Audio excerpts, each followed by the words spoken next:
नाज़रीन अस्सलाम वालेकुम वरहमतुल्लाहि वबरकातुहू। उम्मीद है आप तमाम दोस्त खैरियत से होंगे और अपने घरों में खुश होंगे। आज का जो आपको वजीफ़ा बताएंगे वो तमाम मुश्किलात का हल।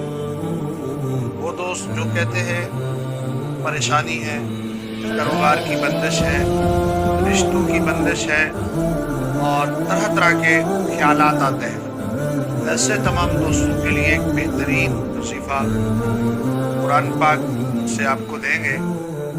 आम इजाज़त होगी, जो दोस्त पढ़ेंगे इंशाअल्लाह उनको पूरा नफ़ा होगा। सबसे पहले आपने सुबह की नमाज़ पढ़नी है और नमाज के बाद 3 दफ़ा दुरूद इब्राहिमी नमाज वाला पढ़ें और उसके बाद आपने सूरतुल कौसर 11 बार पढ़ें और उसके बाद 3 बार दुरूद इब्राहिमी पढ़ें, फिर दुआ करें। इंशाअल्लाह इससे बहुत दफ़ा होगा। कम से कम 3 दिन पढ़ें, आगे सारी ज़िंदगी पढ़ते रहें तो इंशाअल्लाह इसका नफ़ा होगा। मकसद आपने इसके पढ़ने से पहले अपने दिल में महफूज करना है और आपके दिल के अंदर जो चीज़ होगी इंशाअल्लाह अल्लाह ताला कबूल फरमाएंगे। और जब आपका काम हो जाए तो हस्बे तौफीक सदका ज़रूर करें। जज़ाकल्लाह।